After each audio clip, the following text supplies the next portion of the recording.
Welcome to Fueling Your Legacy, hosted by Samuel Knickerbocker. Each week, we expose the faulty foundational mindsets of the past and rebuild a new, stronger foundation essential in creating your legacy. We've got a lot of work to do, so let's get started.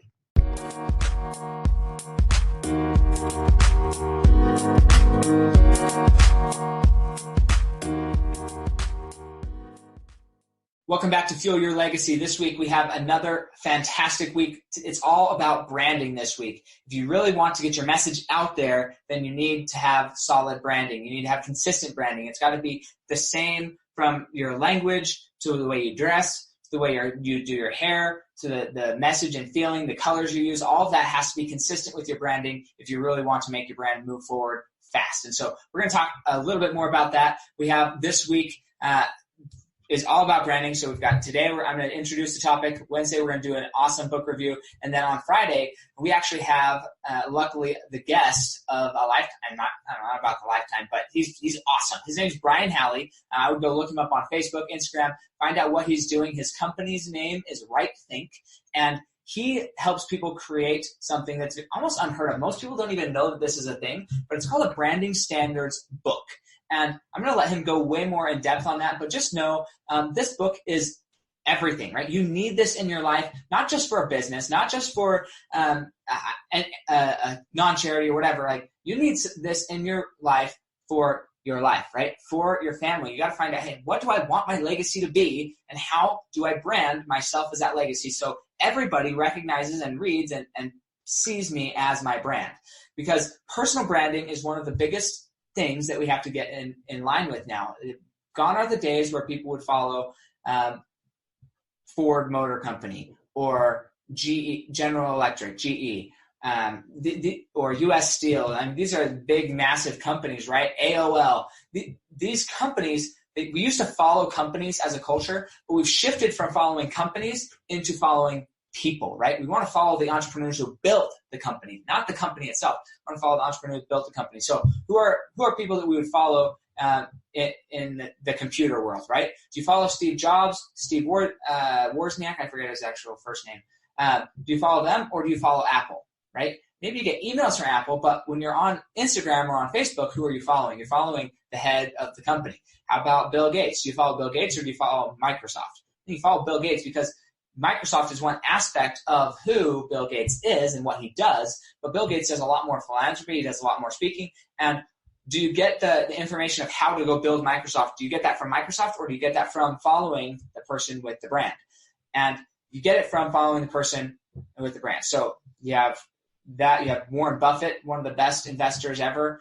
Warren Buffett, you follow Warren Buffett. You don't follow Berkshire Hathaway or his investment companies. How about in sports? Do you follow Steph Curry, LeBron James, these people? Do you follow their personal brand? Do you wear their personal gear, or do you follow the team that they're with at the current time, right? Most people are following the actual individuals rather than following the greater team or whole or franchise or whatever that may be. And Ray Kroc is another one. Ray Kroc, we love and we're intrigued by Ray Kroc's story, but we're not like sitting here fawning over McDonald's and loving McDonald's. No, we're sitting over here saying, okay, what did Ray Kroc do from an entrepreneurial perspective? How did he create this legacy? How did he create this branding so specific that nobody's ever going to forget about McDonald's? Even if we stop eating there, even if they die as a company, nobody's going to lose McDonald's out of their mind or out of the history books because of what they did and what they accomplished from a branding perspective. And so branding is incredible, but it needs to be branding for yourself. You need to have a personal brand. So what are some strong personal brands, right? Tony Robbins, strong personal brand. Dave Ramsey, Ed Milet, Wayne Dyer, Eric, the hip hop preacher. Let's see, who else? I mean, there's just tons of them. Lewis Howes is another great personal brand. Will Smith is basically a personal brand at this point. The Rock, personal brand. Even though The Rock does a lot of different things, he does WWE, he does he does movies, he does different things, but when it comes down to it, we all know The Rock for The Rock. We know Brad Pitt for Brad Pitt. We know we personal branded, or they've personal branded themselves, and then all of what they do fits into their personal brand because it's all an aspect or part of who they are. However, they don't do things against their personal brand, and that's something to be clear of, once you have your personal brand, you have to be very aware that you're not out just posting a bunch of random crap on Facebook, that you're not out posting a bunch of random stuff on Instagram. If it doesn't mesh or match your personal branding, then don't do it. Don't post it. And it's okay to like scroll through and read stuff. And if you want to engage in that type of activity, create a pseudo page on Instagram, Facebook, so with a completely random name, and go engage there. But don't muddy up your name and your personal brand. This happens all too often, right? Especially high schoolers and college students. They'll go through high school and college, and they'll be posting tons of stuff online. Once something's online, it doesn't go away. Even if you delete it, it doesn't go away. So you need to be conscious of that now, not later, right? Now, there's a lot of people here who are moms. There's people who are dads. There are people who are working full-time. They've been in their career many years, and now they're just getting started and thinking, okay, how can I personal brand myself? That's a good place to be, but just make sure that you didn't like muddy up the water too much or rebrand your name. And then with that branding, you need to really dive into, what does branding mean? Well, branding is a feeling. It's how somebody experiences you. It's your reputation. Okay, so all of these things, those are all your branding. And it's so important from a legacy perspective, okay, because this show is about how to fuel your legacy. The reason that branding is one of the key things in promoting a legacy is because people have to know, and they have to have something that's easily transferable. What are some big brands that we know? Nike. And why do we know Nike? What's their tagline? Just do it. How about Under Armour? It's I will. I don't know the exact phrase for what's it called? Harley Davidson, but their message is inclusion of the outcast, right? So you have a bunch of people who felt like they were outcasts, and now people will get their brand tattooed on their body because of what the brand stands for. And so my question to you would be, what does your brand stand for? You're, as a mother of your 2 or 3 kids, what message, what legacy, what's your brand that you're promoting to your children? If you're a business, what message are you promoting to your clients or to your customers?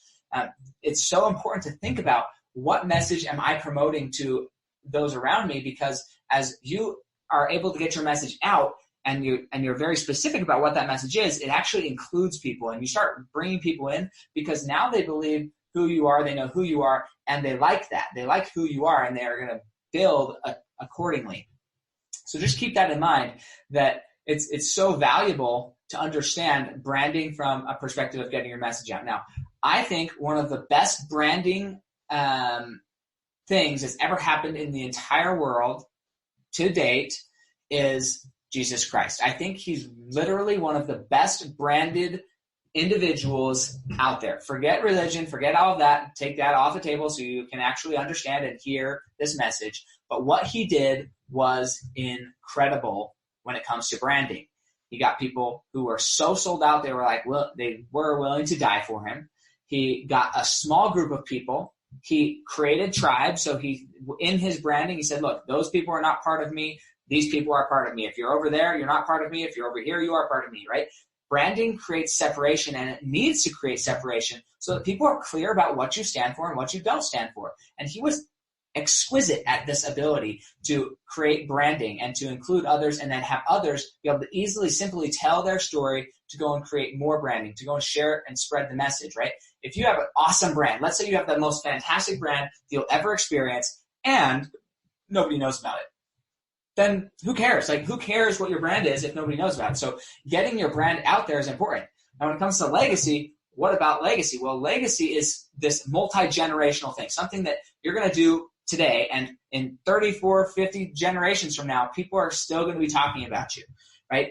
What are you doing today? How are you branding yourself and your message and your intention and your purpose today in a way that's going to actually promote and express what you want people to be thinking in the future, okay? And that is the key that I've experienced in my life. It's the key of helping people understand that what they're doing every moment, what they're doing every day, what they're thinking, how they're acting, how they're speaking, is actually promoting their brand and not detracting from their brand.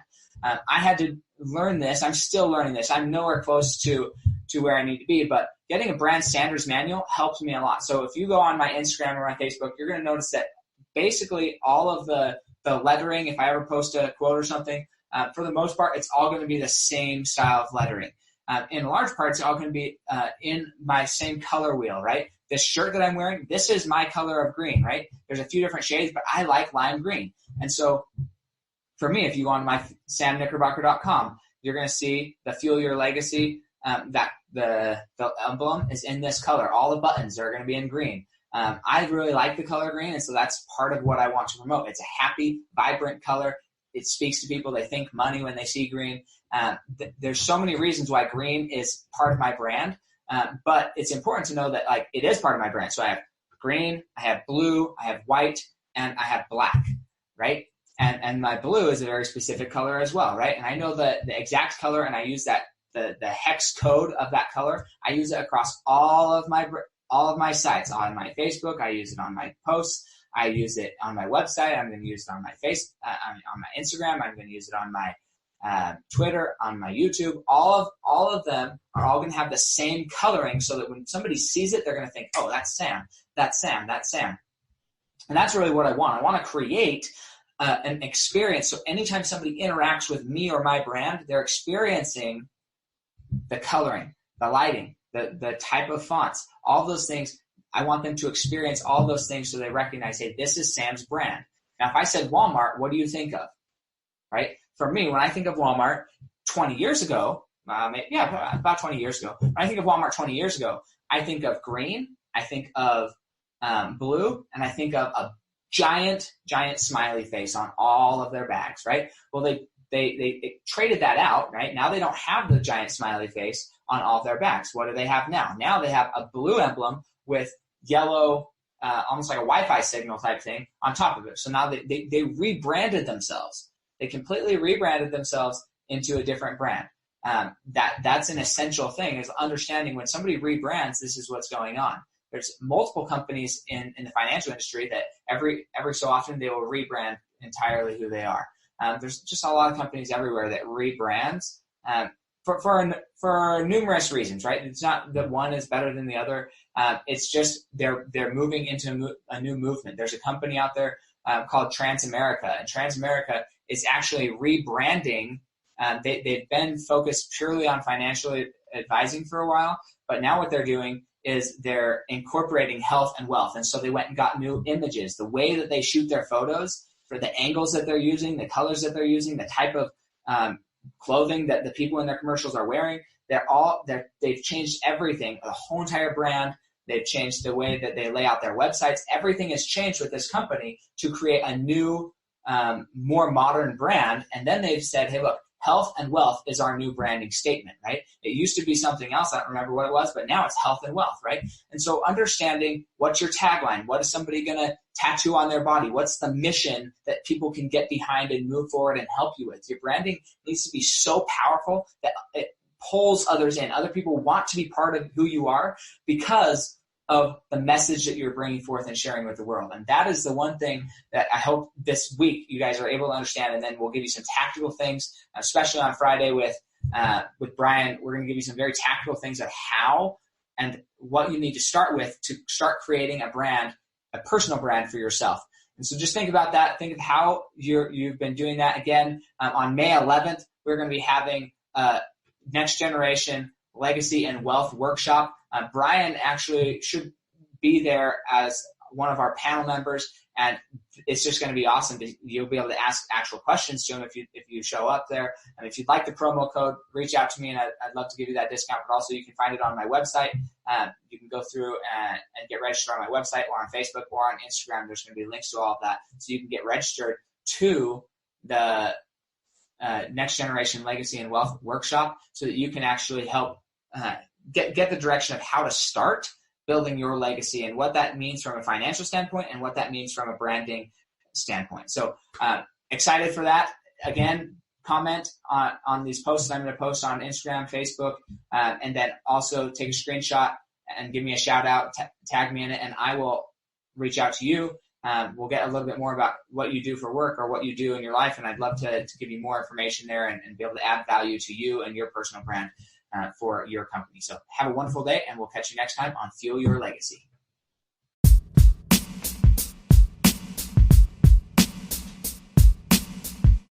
Thanks for joining us today. If what you heard resonated with you, please like, comment, and share on social media. Tag me so I can give you a shout out on the next episode. And thanks to all those who have left a review. It helps spread the message of what it really takes to build a legacy that lasts. Catch you next time on Fueling Your Legacy.